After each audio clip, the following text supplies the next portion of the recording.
Hi, this is Derek from creativity.com. I'm going to make this video and talk a little bit about my life goals, especially my life goals for the next year, because they've changed quite a bit recently, and it may just be because I'm a little bit obsessive compulsive. So sometimes I get really excited about a big idea, and that's all I can think about. And if I can't have that idea, I'll kind of freak out a little bit.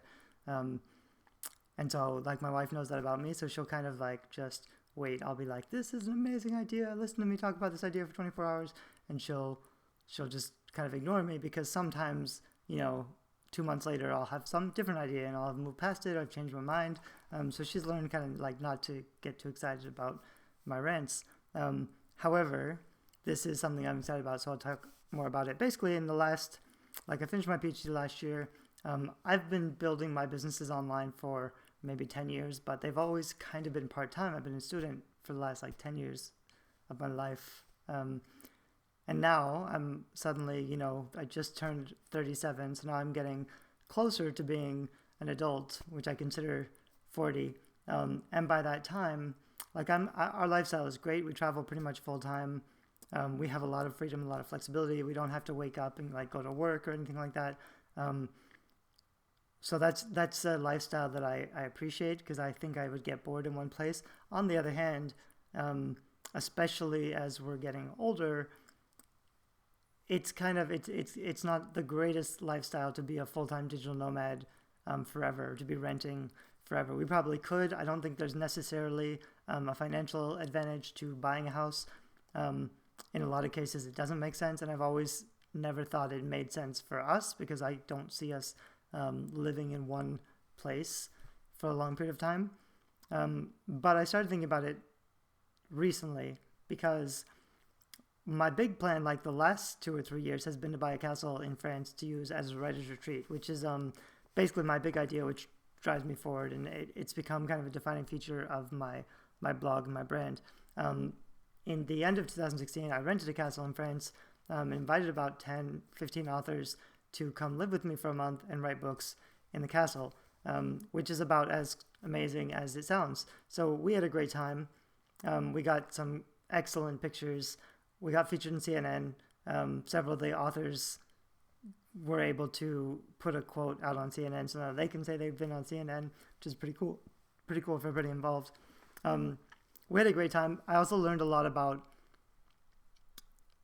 the whole idea, because my dream goal would be to convert a castle into a co-living space, a co-writing space where creative people can come and live, basically like the medieval model where rich landowners had big houses, and they could just invite artists to come and live with them for free and do their best work. Like Leonardo da Vinci never really had a lot of his own money, but he'd have a patron. So patrons would just invite him to come and give him a studio and let him do basically whatever he wanted, because that's what they were doing with their wealth. They were supporting creative people to build things. That's something I would like to do. First, I would like to build wealth so I can offer that kind of support. But also, I need the space, because it's not just about making a financial contribution. I want my own atmosphere so I can create a creative environment. I want basically a little creative village where digital nomads or writers or artists could come and stay, and to be part of a community where we focus on producing great work together. I like the idea of having that in a castle because it's huge. I like tall ceilings. I like historical architecture. The main problem I found, two main problems. One is that it's cost prohibitive. So you have a castle, it's a lot more expensive to buy or to maintain. So my basic financial plan was I would kickstart it. I'd raise $1 million by getting 1,000 people to pay $1,000 or something like that. Or I could get 1,000 people to pay $2,000 or $3,000 for a month's stay or a couple weeks stay. There's some variables. But what I found was most writers, and probably most people in general, don't have a lot of handy disposable income, which means they want to go to France for a month. They just can take some money out of the bank and pay. It's easy. Most people don't have access to that kind of extra money, and also most people can't just take a month off life and go to France for a month. Most people have work commitments or family commitments. they're paying rent. It's not as easy as I imagined, because in my circles, we are pretty mobile and location independent. So like we don't, in the next few months, we'll go down to San Francisco about a month from now, and then we'll probably go down to Ecuador and Colombia, maybe Costa Rica, maybe Mexico, then probably Austin. Then we might come back to Portland for 4 months and rent an apartment. But we don't have to make those kind of plans, because we can kind of see where people are going to be, where my friends are going to be, because we all kind of travel around. So it's a very different lifestyle. And I could just pitch my whole idea to digital nomads and try to get them to come. I'll definitely, when I do it again, I'd like to be doing more retreats and more physical meetups. And I've learned a lot trying to do my first one last year. So this time in 2017, I'll probably rent a house again. I'll do it a lot better. I'll have a better website. I'll do a lot better sales and marketing. I feel like I've learned how to overcome some of the challenges that I met when I tried to to do it for the first time. However, my point is there's a lot of barriers to my dream of having a castle and using it as a writer's retreat. Also, just because being in Europe, if I'm an American, there are ways, for example, if I buy property in some countries, I might get a passport for that country, but it's not in all countries. I don't have a EU visa, or as an American, I can only stay, I think, 3 to 6 months in certain areas. So it's complicated. And for people who are traveling, it's complicated. If I was trying to do restores or communicate, my Spanish is pretty good, but my French is not. So I couldn't communicate with people in France, which is all like, if that's my home and that's going to be my life, that's a challenge. So although I've never been very attracted to living in Oregon full time, I do feel like an Oregonian at heart, and it's really happy to be home. Some of the things, it's interesting, like we went to Bulgaria this year in 2016, mainly because, well, we had some friends in Plovdiv and I wanted to see Bulgaria, but also there was an amazing Airbnb way up in the mountains, surrounded by trees, big glass windows, just like an amazing place. And I really wanted to go there. So we went there, and it was great, but it's in the middle of nowhere and you're by yourself. So as beautiful as it was, we were really isolated. I got some work done. It was an amazing experience. But, it was on the other side of the world. And the point of, I want to build a beautiful, inspiring location that I control, so I can really landscape it the way that I want it to really induce creative states. But also, it needs to be somewhere people can reach and people can get to without spending a fortune, without having a lot of freedom and flexibility in their schedule. And those are concerns that I hadn't fully considered.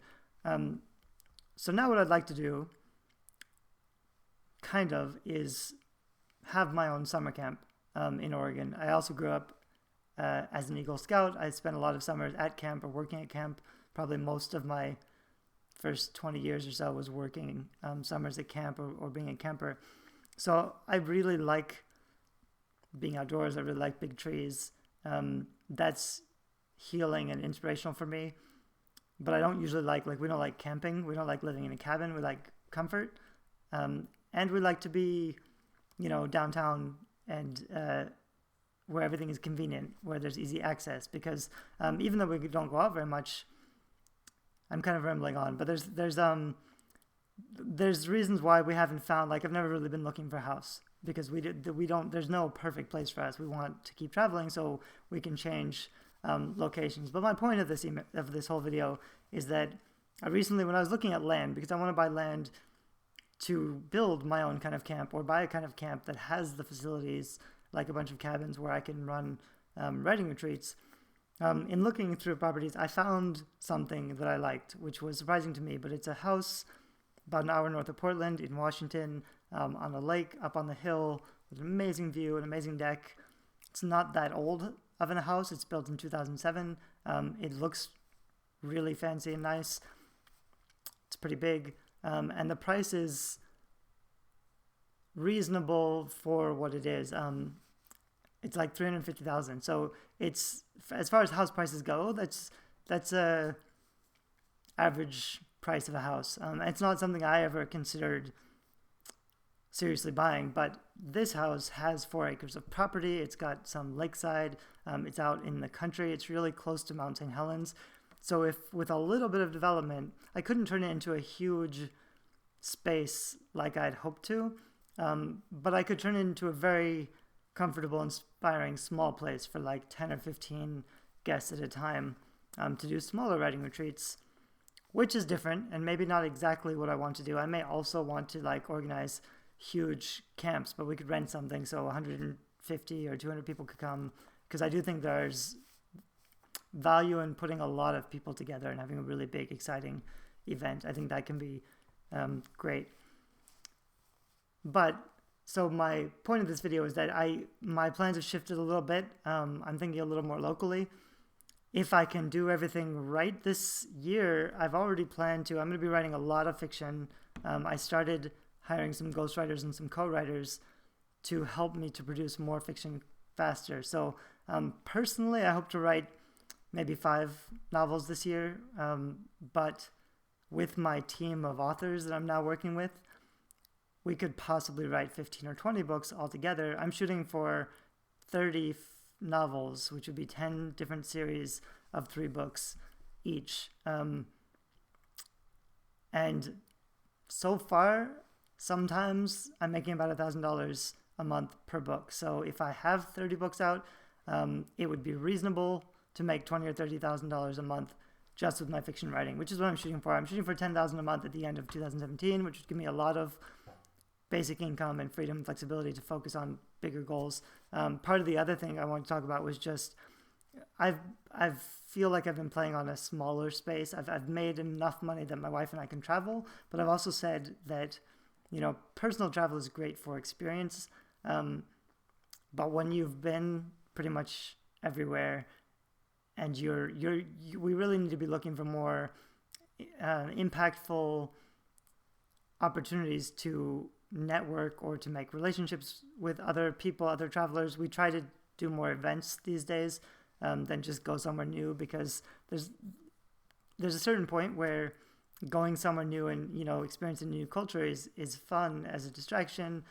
It's always educational, but it can be a little bit selfish to just make money for your own fulfillment. It's not the word I'm looking for, but edification. Anyway, I want to be focused on bigger, more meaningful goals than just travel. So although we'll probably still travel quite a bit, I don't plan to live in this house that I want to buy. I'd like to turn it into a space where there's already a little house on the property where I can basically give away writing retreat. So I can say, anybody want to come and live in my little house for a month and write their book? In exchange, they can be a property caretaker, so they could check people in. So then I could rent out the main house, or I could rent out some smaller houses on Airbnb. The plan would be, if I'm always renting out and having guests stay in one of the smaller houses on the property, it would cover the mortgage, so that I would be running this permanent business, and we would have a home base where we could come back to and live maybe in the winters or the summers.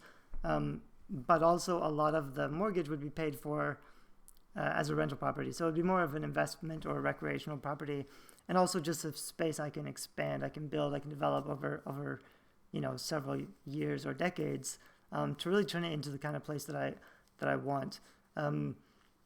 Right now, that's all a pipe dream. I could change my mind, but I'm still kind of just figuring out like how I want to play the next few years of my life, how I want to take myself and my business to a higher level, a bigger level, how I want to serve more people. A lot of that, the financial stuff is it's nice. I like to talk about the money I'm making. I don't feel like I'm particularly making a ton of money, but I am making enough to show that I know what I'm doing with online business, and I've learned a lot. So to get, like, I don't need to, my goal for this year is to launch my next course and make $50,000, and launch another one in the fall and make $100,000, which is great. But without like a project, I don't really have any use for that money, other than like, I'm not that interested in investing. I shouldn't play with money that I don't know very much about, like where to spend it. But I think real estate done in the right way and done for a purpose, done to build a community space that's good for my platform, my brand, where I can really focus on helping more people, that appeals to me a lot. So I basically now have to, it's a huge motivator for me now that I have a idea of where I want to go, something that makes me ambitious, which is a problem if you're a digital nomad and you have a successful online business. You get to a point where like your bases are met. We have a high standard of living and lifestyle that we enjoy. So it's really hard to motivate yourself to, to put in the hustle, to do the extra work, to really try to focus on growing your business if you don't need the extra money. But now, like I look at where I am now and we're fine, but where I'd like to be, the place where some of my peers and my friends are, if I can get to that level, I can do more. I can have a bigger impact. And now that I'm getting a little older, that's something that really does attract me. So that's something I'm going to be trying to focus on this year. If you are interested in building your own creative business or online digital empire so that you have more freedom, so you can focus on your main passions or your art or your writing, I talk a lot about the stuff that I do online. I'm pretty candid and transparent, and I try to be generous and helpful with my knowledge and try to aid people to kind of, especially when they're just getting started, there's so much overwhelm, with how do you actually put something out there and get people to buy it. That's stuff I've been doing for 10 years, and I'm trying to break down that process and teach other people how to do stuff online to make an income with your creative work. And so if you want to visit my website, creativinity.com, or subscribe to my YouTube channel, I'm going to try to be better about keeping my YouTube channel organized and professional this year. I know my videos tend to be rambling. I don't edit my videos, mostly because I'm not a video editor and I don't really have time. I hope because I speak really quickly, they're not boring to watch, and I'll try to focus on maybe reducing some of the words I tend to overuse and get more focused on when I say like pausing and stuff like that. I'll try to become a better speaker. There's things I definitely like to, I get a lot of traffic from YouTube, and I've gotten 400,000 views and above or something. I'd like to reach 1 million views this year, so I'm going to be focused on building up my YouTube channel in a way that I think provides a lot of benefit and value to you. So if you're interested in those topics, or you're trying to start your own online business or make more money from your art or your writing, then you can subscribe or follow me or find some of my other resources online where I try to help people to do some of this stuff themselves. If you have your own goals, you can post them in the comments. You can join my Facebook group, which is Creative Indie, and you can post your goals for 2017 there. I'd love to hear what you're working on or what you want to accomplish this year. I really like to network with people so that we can provide motivation and support to each other. So thanks a lot. Bye-bye.